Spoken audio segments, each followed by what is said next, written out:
I just got fired, but I've been telling people I got laid off. That's the move. You can't say fired. You got to say laid off. Because when you say laid off, your friends actually have sympathy for you. They're like, oh, don't worry about it. You land on your feet. When you say you got fired, all they have for you is questions. Like, what happened? What'd you do? And I'd answer those questions if I had a cool answer. If I could say something like, oh, dude, they caught me vaping in the handicap stall. They caught me jerking off in the handicap stall. But I gotta look them dead in the face and just be like, oh, dude, they told me I was a bad culture fit. You know? It's true, though, I am. I'm like a facilitator of workplace hatred. That's like my thing. I'm like the last guy you want to see in a break room, truly. If you're having a bad day, I'm just gonna pile on, really. Open the cabinet, oh, we're out of peanut butter pretzels again. I'm in the corner. This company doesn't fucking care about us.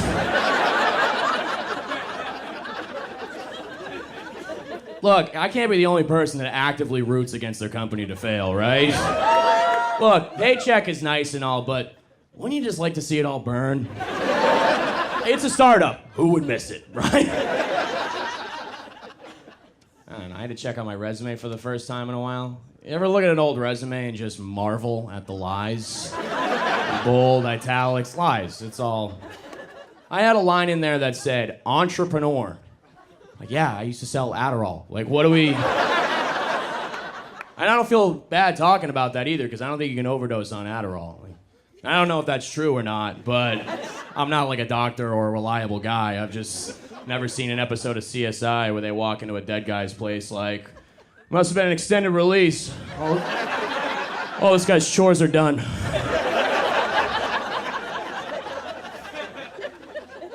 had to go to a bunch of job interviews, and I thought I'd be cruising through job interviews. You know, I'm a smart guy. I got a lot of charisma. I thought it'd be easy.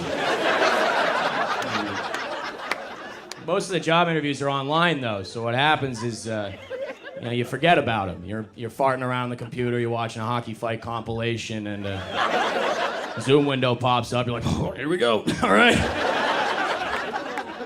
And, you could skate on charisma for, like, most of the small talk, but then they start to really hammer you with the tough questions. They'll go, Alec, can you name a time in your life when you faced adversity? You ever been so unprepared it comes off as white privilege? I'm like, adversity!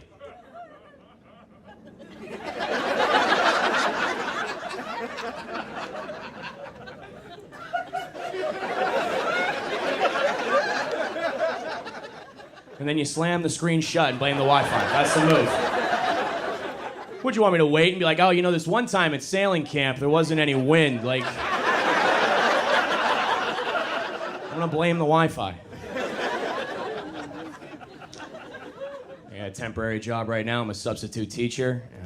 If you ever wanted to find out how your friends really feel about you, just tell them that you're teaching. So I'll just say things to your face like, wow, they must really need people, huh?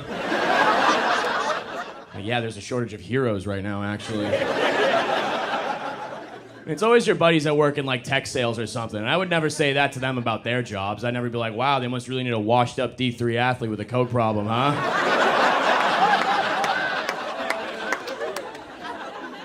I'm doing my best for these kids, okay? I'm trying. I'm an educator. It is tough. I did a whole lesson on apostrophes the other day. I think it was all wrong. I think the whole thing was wrong. They're asking me, like, how do I know if it's possessive? I'll sound it out. I don't know. Good part about being a sub, though, for the most part, your job is just throwing on a movie and then watching the first half of that movie 6 times in a row during the day. By the time you get to 7th period, you're like, look, kids, we're starting Mulan from the middle, okay? I gotta find out this bitch defeats the Huns. I'm losing my mind. And I don't like that word sub either. I think that's very demeaning to me, okay? In my classroom, I am not a sub. I am the dom, all right? You'll find out everything about your life on the internet almost instantly. Remember when we were growing up and we thought all of our teachers just lived at the school? Now I'll be in the middle of a lesson, some kid will pull up his phone and just be like, damn, mister, you live in a bad part of town. I had some kid comment on a comedy promo of me and he just said, your ass. I was like, Eric, this needs an apostrophe, dude. Come on.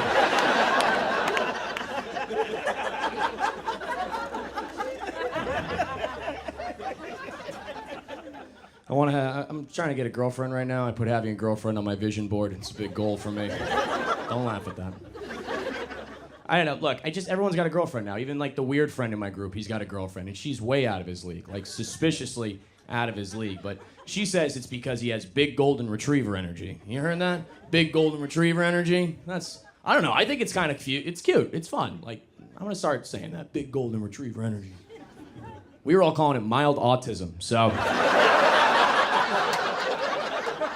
So if you met Dave, he's a biter. Just dating as a whole, I'm feeling very hetero-pessimistic about it. I'm a straight guy. Any other straighties? Straighties? Woo! I'm trying to make that into a like we see each other. It's not really catching on. I'm working on it.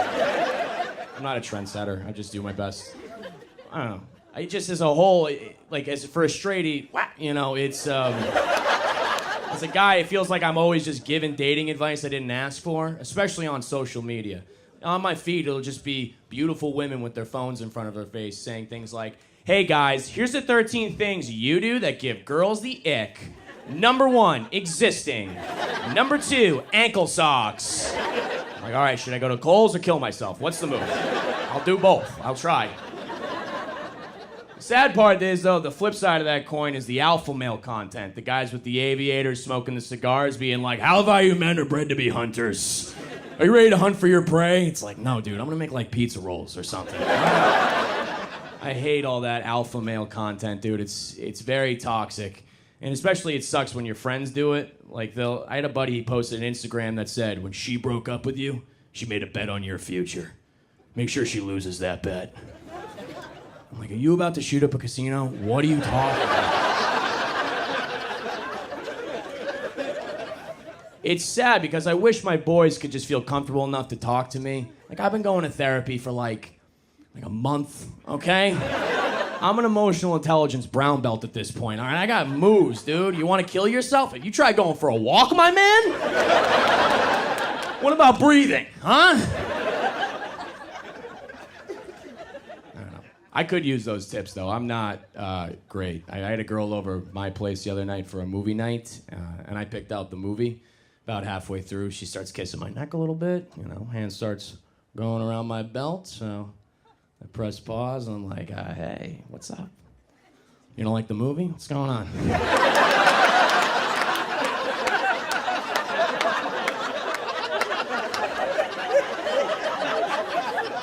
I know you want to Netflix and chill. This is HBO Max and pay attention right now. Okay?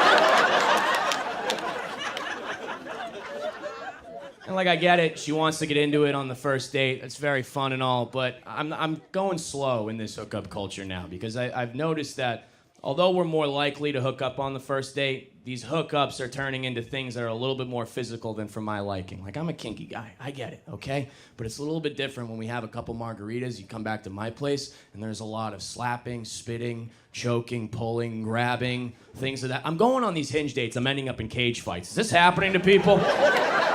I'm wearing a condom and a mouth guard. I'm not having fun anymore. I'm kidding. I'm just wearing a mouth guard. Come on, right? Ah, come on, give me that. He doesn't want any part of it, but play along. And look, we're all kinky people, right? I like being kinky. That's very fun. But there's a difference between being kinky and being open hand slapped in the face when you don't see it coming, okay? She's riding you cowgirl and just whack! You like that? I'm like, yeah, that was hot. Give me a second, my eyes are coming.